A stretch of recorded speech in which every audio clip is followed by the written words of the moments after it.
कभी किसी पक्षी को घोंसले की नींव बनाते देखा है? अथक परिश्रम करके तिनका तिनका बिटोर कर वो पक्षी अपना घोंसला बनाता है, अपनी संतान के लिए एक सुरक्षित घर बनाता है। और फिर कहीं से तीव्र आंधी आती है, भारी वर्षा होती है और उसका घोंसला तिनका तिनका करके बिखर जाता है। फिर वो पक्षी क्या करता है? वो रोता नहीं, ना ही विलाप करता है।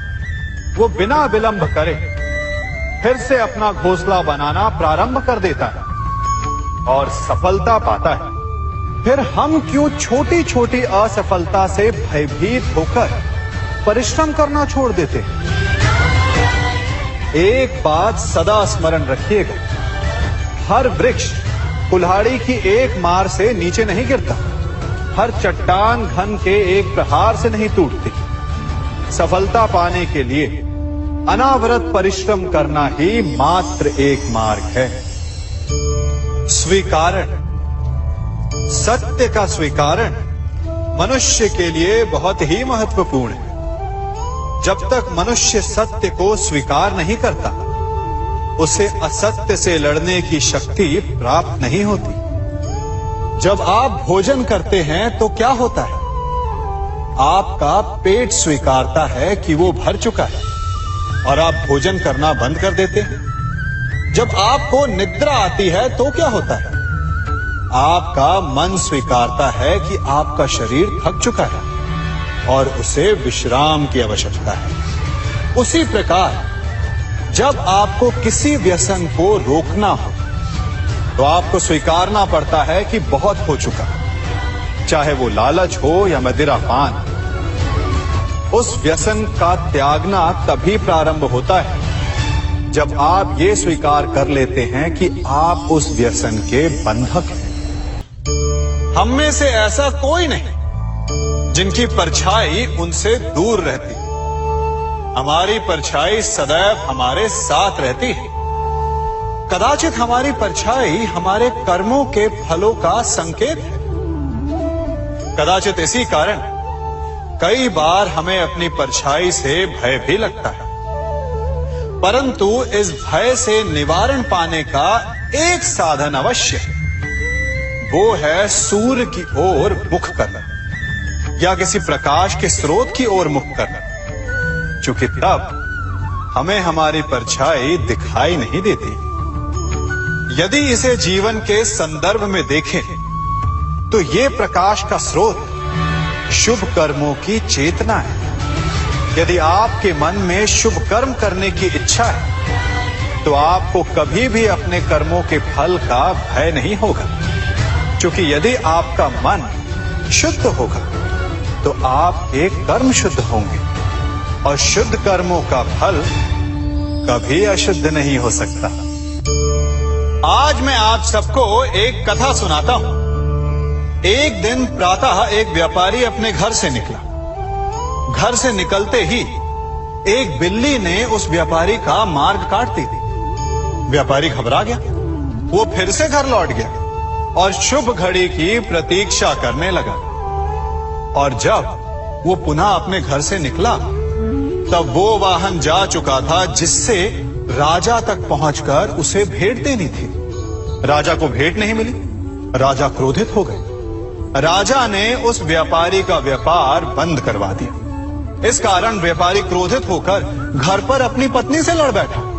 पत्नी अपने बच्चों समेत मैके वापस चली गई और उस व्यापारी के जीवन में यदि कुछ रह गया था तो केवल अंधकार। और इन सब का कारण वो उस बिल्ली को मानता रहा जिसने उसका मार्ग काटा था। ऐसा ही एक दूसरा व्यापारी राजा को भेंट देने निकला और उस व्यापारी का मार्ग भी एक बिल्ली ने काट दिया। वो व्यापारी तनिक घबराया, परंतु उसने आगे बढ़ना अधिक उचित समझा। राजा तक वो समय पर पहुंचा। उसने राजा को भेंट की। राजा प्रसन्न हुए और राजा ने व्यापारी को अपना व्यापार बढ़ाने की अनुमति दी, स्वर्ण आभूषण दी। जब व्यापारी घर पर पहुंचा तो पत्नी को आभूषण और अपने बच्चों को देने के लिए वस्त्र थे उसके पास। हर ओर प्रसन्नता थी। समझ रहे हैं ना, दोनों के साथ एक ही प्रकार की घटना हुई, परंतु दोनों की प्रतिक्रिया भिन्न थी। ऐसा ही हमारा जीवन भी है।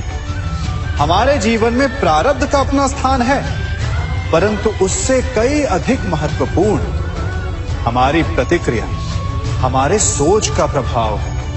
क्योंकि यही हमारे जीवन को आकार देते हैं। इसलिए अपनी सोच को सकारात्मक रखिए, आपका जीवन सदैव आनंदमय रहेगा।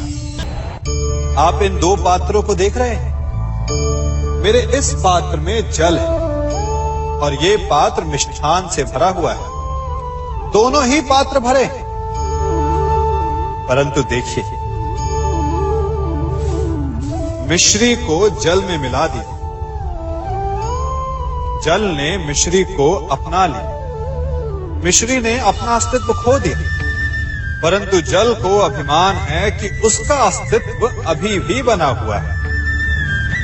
परंतु जो इस जल को चखेगा उसे अवश्य पता चल जाएगा कि ये जल अब वो जल नहीं रहा, ये अब शरबत बन गया।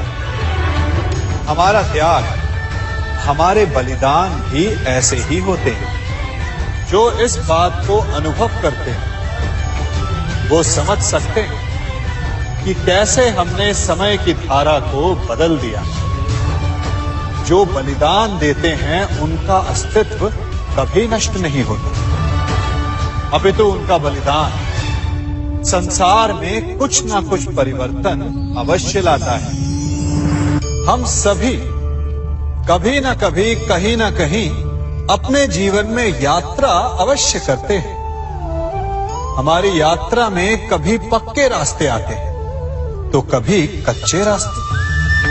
पक्के रास्ते मनुष्य बनाता है और कच्चे रास्ते जानते हैं कैसे बनते हैं?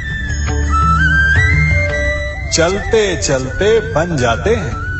जब लोग एक स्थान से जाते हैं तो पैरों के दबाव से नीचे की घास कुचल जाती है। बार बार उस मार्ग से जाने से धीरे धीरे मार्ग स्वतः ही बन जाता है। और यही जीवन है, यही नियति है। जब आपके जीवन में आपको मार्ग ना मिले तो रुकिए नहीं, आगे बढ़ते रहिए और आपके पैरों के दबाव से मार्ग स्वतः ही बन जाएगा। हम सभी अपने जीवन में सफलता चाहते हैं, है ना? उसके लिए हम रात दिन परिश्रम करते हैं, कड़ी मेहनत करते हैं, परंतु फिर भी असफल हो जाते हैं। परंतु ऐसा क्यों होता है? कभी सोचा आप सबने? क्योंकि सफलता पाने का मंत्र बड़ा कठिन नहीं, बड़ा सरल है। उचित विचार, उचित समय, उचित स्थान पर उचित प्रहार। जब आपके विचार, समय, स्थान और प्रहार यानी परिश्रम उचित है तो सफलता आप ही को मिलेगी। जिस प्रकार एक लोहार लोहे से कुछ बनाते समय उस लोहे के सही ताप तक के आने की प्रतीक्षा करता है और समय आने पर उचित स्थान पर पर्याप्त बल से प्रहार करता है और लोहा आकार ले लेता है, ठीक उसी प्रकार आपकी सफलता भी आकार लेती है। हम सभी को अपने जीवन में कभी ना कभी निराशा मिलती है, असफलता मिलती है और अधिकतर लोग इसके पश्चात भाग्य का रोना लेकर बैठ जाते हैं। कुछ कहते हैं कि जिस स्थान पर मैं हूं उससे कई ऊंचे स्थान पर होने के योग्य था, परंतु नहीं जा पाया।